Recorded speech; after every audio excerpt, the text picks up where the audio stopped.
ससुर। दोस्तों आज जो हम एक आपको ब्लॉग सुनाने जा रहे हैं, ससुर और एक बहू के प्रेम प्रसंग की कहानी है। दोस्तों कहाँ से शुरू होती है, कहाँ पर जाके ख़त्म होती है, कितनी दर्दनाक इसका एंडिंग होता है, आप लोग अंत तक बने रहिएगा। यहाँ पर ससुर का नाम रहता है दोस्तों लल्लन रहता है। अब वो इतना प्यार में पागल हो जाता है अपनी बहू के कि बहू के मायके तक पहुँच जाता है। अब वहाँ पर दोस्तों बहू जिस पलंग पे सोई रहती है, उसी पलंग पर जाके उसका ससुर सो जाता है। और उसी पलंग पर उसकी बहू ना होकर कोई ऐसा सदस्य दूसरा था कि जिसके साथ ये संबंध बनाता है। उसी के बाद दोस्तों महाभारत चालू हो जाता है घर में। और उसी के बाद इस ससुर का कुछ ऐसी इनके साथ कुछ ऐसा कांड होता है जिसे जानने के बाद आप लोग भी हैरान हो जाएंगे, परेशान हो जाएंगे। तो दोस्तों इस ब्लॉग में कुछ सीखने के पर्पज से, कुछ जानकारी के पर्पज से और बहुत सारी रिश्ताओं को कैसे ताक मर्यादा को ताक पे रख देते हैं लोग अपनी महज हवस मिटाने के लिए। तो दोस्तों चलिए इस ब्लॉग को आगे बढ़ाते हैं। तो इससे पहले हमारे चैनल को आप लोग सब्सक्राइब नहीं किए हैं तो चैनल को सब्सक्राइब करें, लाइक करें, कमेंट करें और शेयर करें। तो दोस्तों चलिए सच्ची घटना पर आधारित दोस्तों ये ब्लॉग है, भोपाल जिले का है। वहीं पर दोस्तों एक लल्लन नाम का इंसान रहता है और उसका एक बेटा रहता है। तो बेटा का जब नौकरी लग जाता है तो वो आए दिन दोस्तों बाहर रहता था और यहाँ पर जो लल्लन रहता घर में अकेले रह रहा था। तो एक दिन जो है साथ उसका जो लड़का रहता है ड्यूटी करने के लिए बाहर चला जाता है और एक साल बाद जब वापस आता है तो अपने बेटे से कहता है कि ऐसा है बेटा, तुम शादी कर लो। अब तुम आए दिन बाहर रहते हो, घर में कोई है नहीं सेवा के लिए, तुम्हारी माँ भी गुजर गई है, अब मैं मतलब मेरा क्या होगा, मैं तो घर में अकेले रह जाता हूँ। इस प्रकार जो लल्लन रहता है उसकी बात सुनकर उसका बेटा समझता है कि हाँ मेरे पिता को घर में खाना पीना की ज़रूरत है, सब कुछ है। इस प्रकार दोस्तों उसका जो लड़का रहता है, लड़का देर न करते हुए कहता है हाँ पिताजी बहुत ज़रूरी है। तब ये हुआ कि उसके लिए लड़की भी तो चाहिए। फिर लल्लन का बहुत ज़्यादा मतलब रिश्तेदारी बहुत बड़ी थी। फिर इस प्रकार लल्लन को एक लड़की देखते सुनते उनको एक लड़की समझ में आती है। तो लड़की दोस्तों देखने में बेहद सुंदर थी, जिसका नाम था दोस्तों राधिका। अब राधिका को जैसे ही लल्लन देखता है राधिका को, मतलब देखते ही रह जा रहा था, कह रहा था हाँ ये हमारे घर की मतलब बहू बनने लायक है। इस प्रकार दोस्तों जो लल्लन रहता है तुरंत उसको देखते ही हाँ कर देता है। इस प्रकार जो है राधिका उस घर की बहू बनकर आ जाती है। अब धीरे धीरे दिन दोस्तों बीत रहा था। अब इधर जो उसका लड़का विनोद था वो तो ड्यूटी शादी के लिए मैं 15 दिन की छुट्टी लेकर आया था। उसके बाद दोस्तों वो अपने ड्यूटी पर चला जाता है। इस प्रकार दोस्तों यहाँ जो राधिका थी वो अकेले रह जाती है। अब राधिका जब अकेले रह जाती है तो अपने मम्मी को फ़ोन करती है कि ऐसी मम्मी हमारा यहाँ मन नहीं लग रहा। तब उसकी मम्मी कहती है कि ऐसा है बेटा, तुम्हारी अब हम शादी कर दी है, तुम्हारा वही ससुराल है, वही घर है, वही ससुर तुम्हारे पिता समान है, उसी को अपना मायका समझो। इस प्रकार दोस्तों जो लड़की रहती है राधिका रोग आके अपने ससुराल में ही रह जाती है। अब वहाँ जो ससुर थे उनके लल्लन जो ससुर थे वो भी बेहद समझदार थे, सब कुछ थे। लेकिन समय जैसे जैसे बीतता गया जो लल्लन रहते उनके अंदर कुछ ऐसा हैवानियत सवार हो गई जिससे उनकी बहू बिल्कुल अनजान थी, उसको कुछ पता नहीं था। एक बार दोस्तों लल्लन ने अपना रूप ऐसा बदल लिया कि एक पिता से कैसे वो राक्षस बन गया उसको पता भी नहीं चला। तो दोस्तों चलिए इस ब्लॉग के अंत तक बने रहेगा तभी आपको समझ में आएगा। अब इस प्रकार दोस्तों राधिका जो अपने पति से बार बार कहती है कि ऐसा है आप आ जाया करिए, बीच बीच में हमारा यहाँ मन नहीं लगता है, आप यहाँ छोड़कर अपना देश चले जाते हैं, हमें भी आप साथ में लेके जाइए। तब उसका जो पति विनोद रहता है कि ऐसा है, कहता है कि मैं तुम्हें शादी किया था तुमसे अपने पिता की सेवा दुआ करने के लिए, और मेरा क्या है, मैं तो देश की सेवा करता हूँ। इस प्रकार दोस्तों राधिका जो है सुन के शांत रह जाती है, क्योंकि उधर मायके का भी उसको प्रेशर था, क्योंकि मायके से भी कोई सपोर्ट नहीं मिल रहा था। क्योंकि मायके वाले भी यही कह रहे थे कि बेटी तुम्हारे ससुराल में कौन है, तुम राज करके रोटी खाओगी, रानी बन के रहो, कौन टेंशन है, ससुर है उसको दो रोटी दे दो, अपना सुकून से पड़ी रहो। लेकिन दोस्तों यहाँ राधिका जो थी उसका दिन तो अच्छे से बीत जा रहा था, लेकिन रात में जैसे लग रहा था उसको यही फील हो रहा था कि बिस्तरे पे जो सोई थी उसको नागिन जैसे उसको काट रही थी, डस रही थी। उसको बार बार विनोद की फीलिंग आ रही थी, इसलिए रात उससे कटती नहीं थी। तब एक दिन दोस्तों होता क्या है, उसकी बहू राधिका अपने कमरे में ऐसे लेटी रहती है और कुछ उसको मस्ती जैसे सवार था। वही सीन जो है उसी के बगल के कमरे से उसका ससुर गुजर रहा था। और जब उसका ससुर गुजर रहा था दोस्तों तो जो सीन देखता है उसके भी देखने के बाद जो है उसके अंदर भी कुछ मन में उसके हैवानियाँ सवार हो जाती है ससुर को भी। तब वो बहू के कमरे में तुरंत चला जाता है। जब जाता है तो बहू भी उस समय जो है नशे में मृत्यु मुग्ध थी, उसको भी हवस जैसे कि उसको भी संबंध बनाने की इच्छा जागृत हो रही थी। दोस्तों इस प्रकार जो है दोनों कहते हैं ना गरम गरम लाठी पर जो उसका करिए प्रहार, तो उसी टाइप में दोस्तों यहाँ ससुर जो और उसकी जो बहू रहती है, दोनों को एक दूसरे की जरूरत थी। इस प्रकार दोस्तों उसकी बहू जो रहती है अपने पति की याद में तड़प रही थी, और यहाँ पर उसका ससुर करता क्या है, वो भी अकेले था, उसकी पत्नी नहीं थी। इस प्रकार दोस्तों दोनों जो है उसी के मतलब एक ही बेड पर जाकर सो जाते हैं और फिर दोनों जाकर संबंध बनाते हैं। इस प्रकार दोस्तों उस दिन जो राधिका को चरम सुख का अनुभव मिलता है। इस प्रकार दोस्तों दोनों एक दूसरे की इच्छा को पूरी करते हैं। अब ये जो जानते हैं ना, अब ये संबंध का सिलसिला जब चालू हो जाता है वो बंद होने वाला नहीं रहता है, और उसके बाद दोनों का वही दिन से सिलसिला चालू हो जाता है। इस प्रकार जो राधिका रहती है उसको अपने पति की कमी अब कमी खल रही थी। अब इस प्रकार दोस्तों उसका जो पति था वो समझ गया था, हो सके राधिका अब सेटल हो गई है, अब उतना परेशान नहीं करती है, अब मैं सुकून से अपने देश की सेवा कर पाऊंगा। इस प्रकार दोस्तों धीरे धीरे समय बीत रहा था। एक दिन एक महीना हो गया। अब यहाँ राधिका अपनी मम्मी से बोलती है कि ऐसी माँ मेरा मन यहाँ से उब गया है, मैं कुछ दिन के लिए मायके आना चाहती हूँ। तो उसकी माँ कहती है कि ऐसा है बेटी, मायके चली आओ, आ जाओ, हमें भी कुछ सहारा मिल जाएगा। इस प्रकार दोस्तों क्योंकि जो राधिका रहती है उसके मायके में भी उसका जो है सगा भाई था बड़ा, उसका देहांत हो गया था, उसकी भी एक भाभी थी। तो उसकी माँ जो थी अपने घर पे मायके में उसके राधिका के मायके में सिर्फ उसकी माँ थी और उसकी एक विधवा भाभी थी। और उसके बाद दोस्तों होता क्या है, तो उसकी जो राधिका रहती है अपने मायके चली जाती है। जब मायके जाती है दोस्तों तो वहां से उसको आने का मन नहीं कर रहा था, क्योंकि जाहिर सी बात है उसका ससुराल में मन वैसे होने लग रहा था। लेकिन बस ससुर थे तो सिर्फ उसकी जरूरत पूरी हो रही थी, लेकिन मन उसका लग ही नहीं रहा था, मन तो उसका विनोद में लग रहा था, उसको अपने पति में।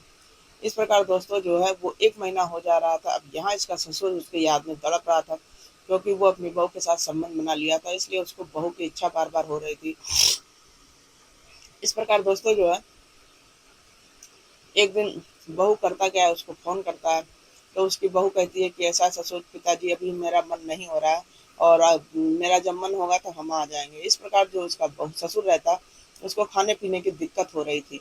तो खाने पीने की दिक्कत हो रही थी तो इसलिए वो अपने बेटे को फोन करता है, अपने बेटे से कहता है कि ऐसा है, शादी हमने किया था बहू को मायके रखने के लिए, यहाँ पर हमें खाने पीने की दिक्कत हो रही है। इस प्रकार जब विनोद फोन करता है अपनी बहू को, अपनी औरत को, तो उसकी औरत जो है तुरंत वहां से कपड़ा वपड़ा पैक करती है, कपड़ा वपड़ा पैक करती है और कहती है कि जब ससुर आएंगे तभी हम यहाँ से जाएंगे, हम अकेले नहीं जाएंगे। इस प्रकार दोस्तों वहां से विनोद अपने ससुर को पिता को फोन करता है कि ऐसा जाइए, बहू के मायके जाइए और उसको वहां से ले आइए। इस प्रकार दोस्तों जो राधिका के ससुर जो है राधिका के मायके आ जाते हैं। जब मायके आ जाते हैं दोस्तों तो फिर वहीं पर रात में कुछ ऐसी घटना घटित होती है जिससे सबकी जीवन पलट जाता है।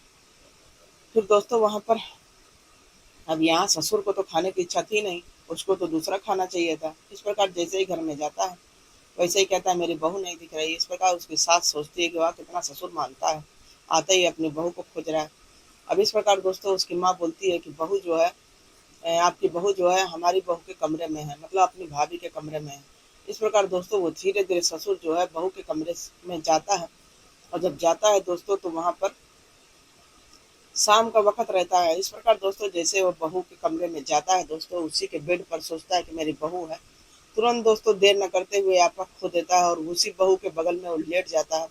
और जब लेट जाता है तो दोस्तों कुछ ऐसी हरकत करने लगता है जिसके बाद वो औरत चिल्ला बैठती है। तो दोस्तों वो औरत कोई और नहीं थी, तो राधिका की भाभी थी। और जब वो चिल्ला देती है तो उसका ससुर कहता है कि आज तुम हमारा छुअन, हमारा स्पर्श तुम पहचान नहीं रही हो। इसके बाद दोस्तों उसकी भाभी बोलती है तुम कौन हो। तब वो बोलती है कि ऐसा है, मैं राधिका का ससुर लल्लन हूँ। इतनी बात सुनने के बाद उसकी बहू जो रहती है, क्योंकि वो भी दोस्तों विधवा रहती है, उसको भी कहीं ना कहीं जो है कुछ उसकी भी इच्छाएं जागृत हो जाती हैं। जैसे उसका ससुर उसको छूता है राधिका का, तो उसके अंदर भी काम करने की इच्छा थी, वो भी जवानी में ही विधवा हो जाती है। इस प्रकार दोस्तों उसका ससुर जो रहता है राधिका के भाभी के पास ही सो जाता है, और जब सो जाता है तो राधिका की भाभी भी उसके साथ अब संबंध बना लेती है, क्योंकि उसको और जब संबंध बनाती है तो कहती है वाह कितना मतलब अभी भी आप में इतनी पावर है, इतनी शक्ति है कि आप मतलब इतने स्मार्ट हैं, बहुत कुछ उसकी तारीफ करती है। उसके बाद दोस्तों उसका ससुर जो रहता है अब वो जो राधिका की भाभी के चक्कर में पड़ जाता है। जब राधिका के भाभी के चक्कर में पड़ जाता है अब उसकी भाभी भी सोचती है कि यही इसी के सहारे जो मेरी नैया पार हो जाएगी। लेकिन दोस्तों वो ये नहीं जान रहे थे उसकी भाभी कि हमारी बहू के साथ भी इसका संबंध बन चुका है। अब इस प्रकार दोस्तों धीरे धीरे समय बीत रहा था। समय बीत रहा था तो एक दिन जो है राधिका की भाभी जो है, राधिका की भाभी के जो अब खुश रहने लग रही है, तब उसकी ननद सोच रही है राधिका की आजकल भाभी तो कुछ ज़्यादा ही खुश रह रही है। जब से ससुर जी आए हैं हमारे, उन्हीं को देख देख कर ज़्यादा खुश रहती हैं। ये सब सीन अब वो सोच रही थी मन मन कि कहीं ससुर भी मतलब मेरा जो ससुर है कुछ नेचर का वैसा है, कहीं ऐसा तो नहीं जाकर मेरे भाभी के साथ भी कुछ कर दिया हो। तब दोस्तों अब उधर भाभी को तो सहारा मिल गया था और इधर जो लल्लन था उसको भी सहारा मिल गया था। अपनी बहू की तरफ वो एक तरफ भी देखता नहीं था, बहू की तरफ तो बिल्कुल देखता नहीं था। इस प्रकार अब उसकी बहू को जलन होने लगता है कि अब ये हमें छोड़कर जो है मेरी भाभी की तरफ भी क्यों आकर्षण हो जा रहा। अब दोस्तों वहां से दूसरे दिन जो है राधिका कहती है अपने ससुर से कि ऐसा है पिताजी अपने घर चलिए। अब पिताजी घर तो चले जाते हैं। अब कोई ना कोई बहाना करके अब लड़की के, राधिका जो रहती है उसकी बहू, उसके मायके आने के लिए सोचते हैं। तब वो उसकी बहू सोचने लगती है कि अब ये हमारे मायके क्यों जा रहे हैं बार बार। फिर दोस्तों एक दिन जो है कहती है कि हाँ पिताजी आप जाइए मायके। तो इनका पीछा करती है। जब पीछा करती है दोस्तों तो दोनों को एक दिन बातें करते हुए जैसे दोनों उसकी भाभी और उनके ससुर मिलते हैं तो दोनों इतना उत्तेजित रहते हैं कि दोनों जैसे मिलते हैं तो संबंध बनाने लगते हैं। अब ये सब सीन देखने के बाद तो राधिका के तो पैरों तले जमीन खिसक जाती है कि घर का ही वेदी लंका ढा, इसलिए घर की अब मेरी भाभी के साथ ये ऐसे संबंध बना रहा है, पहले तो मेरे साथ। इस प्रकार दोस्तों राधिका को थोड़ी देर भी नहीं लगती है सोचते हुए। फिर वो देर न करते हुए करती क्या है, अब वो कह रहे सोचने लगी कि अभी हम पति से बोलेंगे तो पति विश्वास नहीं करेगा उसका। फिर वो करती क्या है, रात में दूध दूध लाती है। फिर दूध में ही थोड़ा सा रेड किल मिलाकर अपने ससुर को दे देती है। ससुर को दे देती है। इस प्रकार दोस्तों उसका ससुर जो रहता है नशे की हालत में रहता है, इतना बेचैन हो जाता है। बेचैन होने के बाद दोस्तों और उसका जो है वहीं पर गिर कर बेहोश हो जाता है। बेहोश होने के बाद दोस्तों कुछ ही देर के बाद जो है वो दम तोड़ देता है। इस प्रकार दोस्तों यहाँ पर दोस्तों एक अवैध संबंध के चक्कर में चलते हुए कैसे घर में ही क्राइम हो जाता है। फिर दोस्तों वही पुलिस होती है, सब कुछ होता है, जांच परीक्षण होता है। फिर देर न करते हुए पुलिस आती है। जब पुलिस आती है तो ये हुआ सब सख्ती से पूछताछ होती है। पूछताछ होने के बाद राधिका से जब पुलिस वाले पूछताछ करते हैं, उसको अरेस्ट करते हैं, उसको अपने हिरासत में लेते हैं, तब राधिका पूरी बात उसको बताती है कि मेरा पति यहाँ नहीं रहता था और मेरा जो ससुर का अवैध संबंध का सिलसिला चालू था, अब ये हमें छोड़कर मेरी भाभी की तरफ आकर्षक हो जाते हैं। अब इस प्रकार इसे बर्दाश्त नहीं होता है और हमने इन्हें चाय में नशे की गोली दे दी और उनकी हत्या कर दी। इस प्रकार दोस्तों राधिका भी जो है दिमाग से काम नहीं लेकर आवेश में काम लेकर ये पूरा काम गलत कर दी। इस प्रकार दोस्तों वहां पर उसकी भाभी भी विधवा थी, ससुर भी वैसे थे। अगर चाहते तो आदमी शादी भी कर देता। जलन की वजह से अपने ससुर की वो हत्या कर देती है। इस प्रकार दोस्तों एक ससुर और बहू का प्यार जो है कैसे क्या रंग लाता है दोस्तों लास्ट में क्राइम पर जाकर। तो ये किसी को नहीं करना चाहिए। तो दोस्तों एक छोटा सा ब्लॉग आप लोग साथ शेयर किए थे, कैसा लगा? अच्छा लगा हो तो लाइक शेयर कमेंट जरूर करिएगा।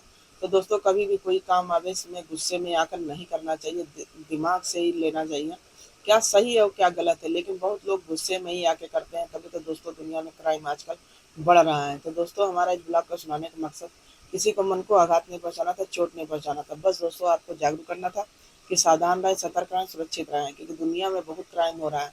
तो सावधानी सुरक्षा ही अपना ही बचाव है। तो दोस्तों चलिए मिलते हैं फिर अगले ब्लॉग में। जब तक के लिए बाय बाय।